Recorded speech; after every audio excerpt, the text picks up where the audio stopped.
And now to our final summary on Romans. We'll be looking at chapters 12 through 16.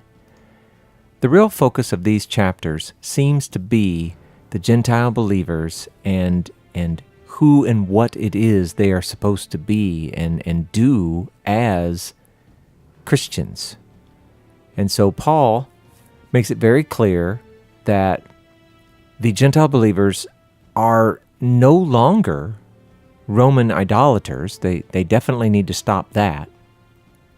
And they aren't Jewish. Paul is very clear that they should not convert and become Jewish. They need to be a part of Israel by faith and not by conversion.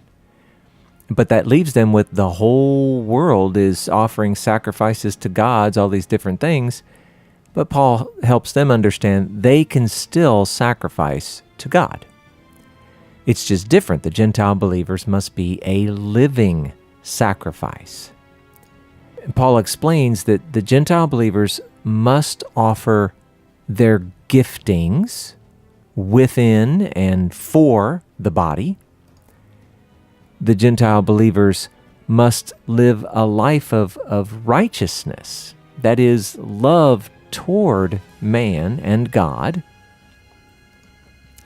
and that these Gentile believers must willingly submit to authority. And he makes that a little easier of a pill to swallow by helping us understand that that authority is from God, and at least generally speaking, it is for our good. And Paul also makes sure that it's clear, as he has in other parts of this letter, that the Gentile believers must fulfill the law as it applies to them. It's not a covenantal obligation, and yet it's an obligation nonetheless. And how is it that they do that? Well, Paul summarizes their requirement as it relates to the law as loving one another, very much like Jesus did. But it's also important to note, Paul lists a number of instructions in the letter, and those instructions look very, very much like the moral and ethical and relational parts of the law.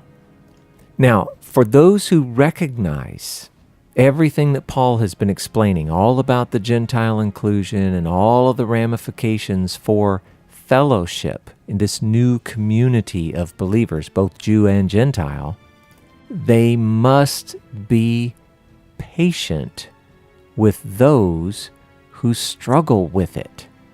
They must be willing to sacrifice their own freedom for the sake of fellowship and community. The kingdom is made up of Israel and the nations. And so we, in the here and now, we must pursue that same community.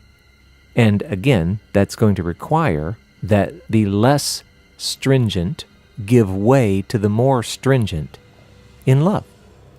And Paul finally warns that we should beware of any doctrine that does not agree with what Paul has laid out in this letter.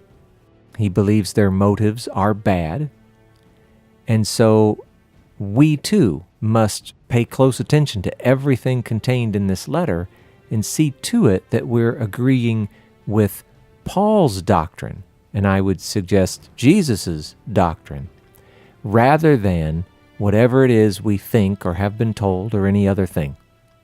But that is the book of Romans.